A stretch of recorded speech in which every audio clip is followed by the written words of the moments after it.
Hey guys, welcome to my video.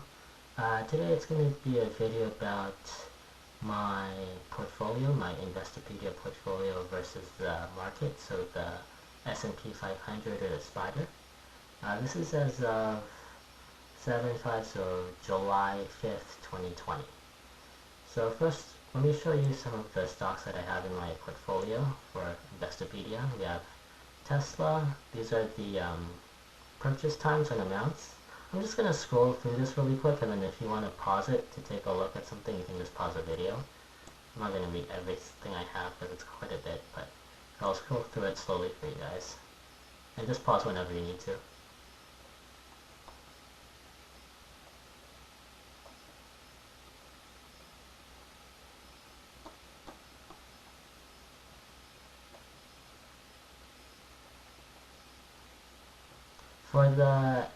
For the SPDR, this is the S&P 500, basically. Don't consider this part of my portfolio. I just bought this so that I'd have a reference point. Like, for example, if I bought, like you can see I bought Nike on 326. I also have a 326 transaction for the SPDR.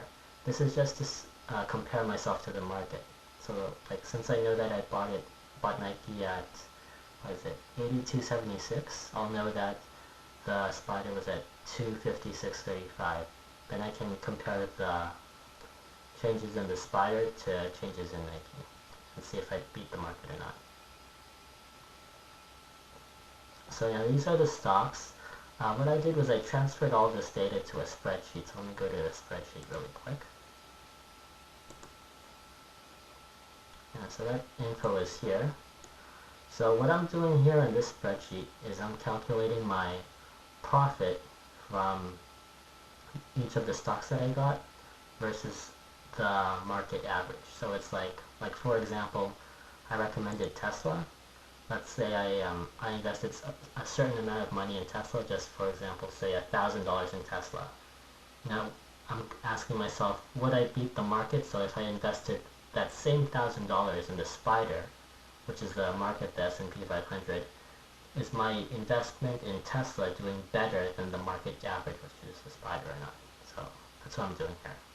So let's take a look at an example.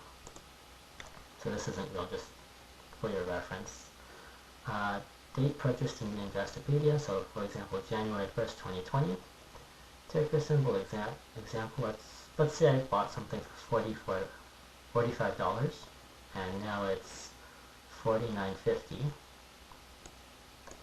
That means that the percentage change is 10%, E minus D over D, so that's just these cells here, so like E minus D, this minus this, over D.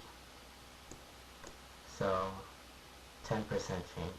0.1 is 10%. So here you can see 10% increase. And the SPDR at the time of the recommendation, let's just say it was 100, and now it's 103. So the change in that, I minus H over I minus H. Oh,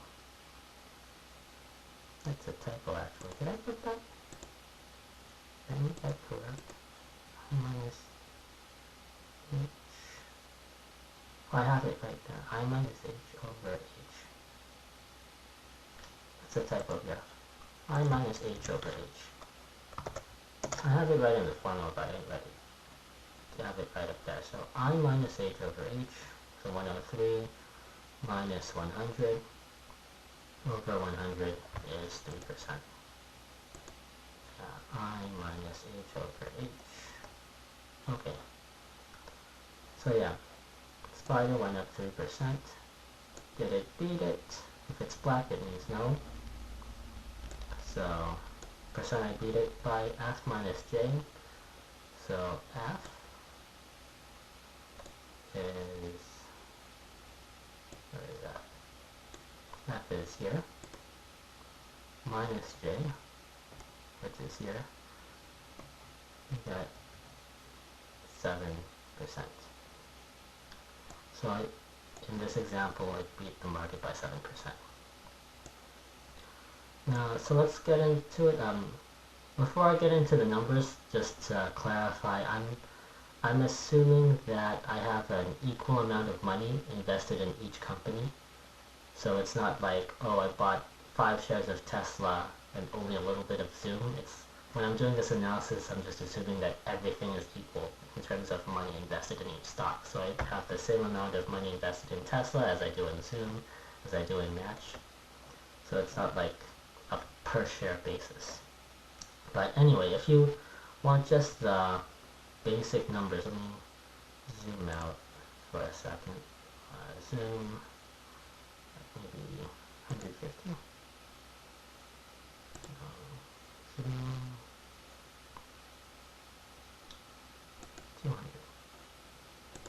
That's too much. I'll zoom. Let's do 75.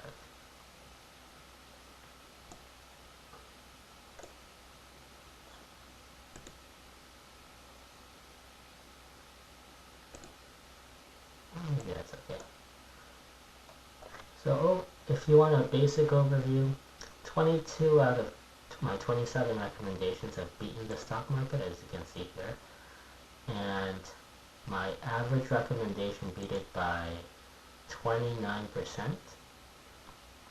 And my average stock recommendation would be up by 49%.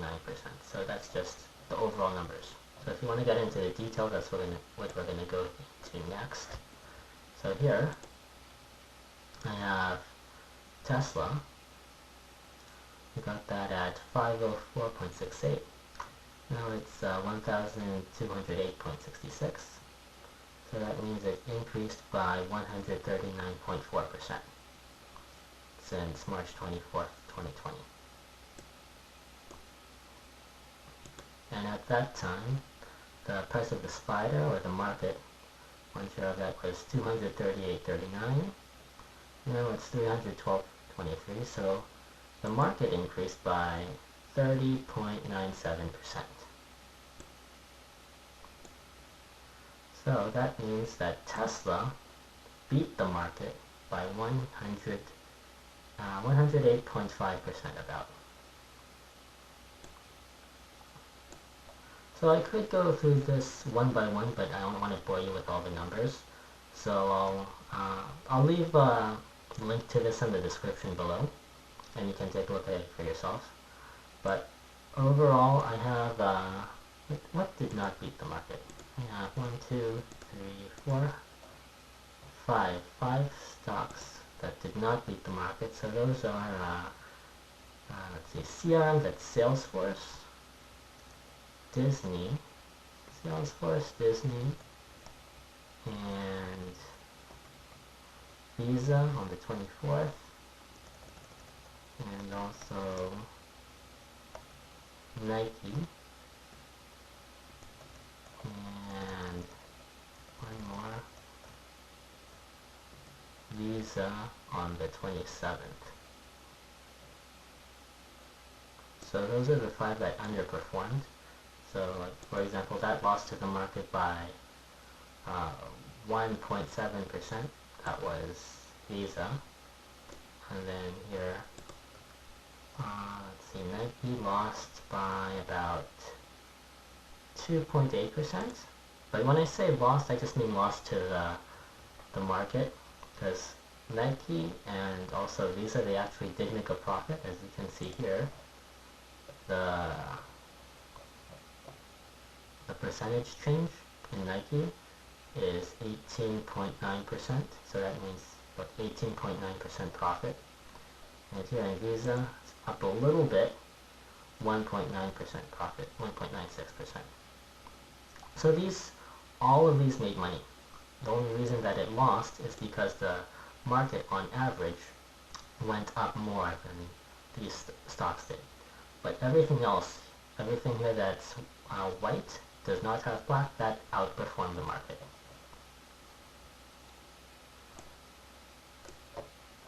So yeah, that's pretty much it. I think my best performer so far, let's see, what do I have? Let's Beating the market by a lot. There's this one, and highlight this so I remember. This. There's this. Anything else over 100%? Or this.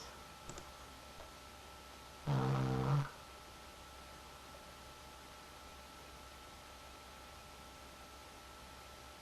think that's it. These three are over, beating it by over 100%.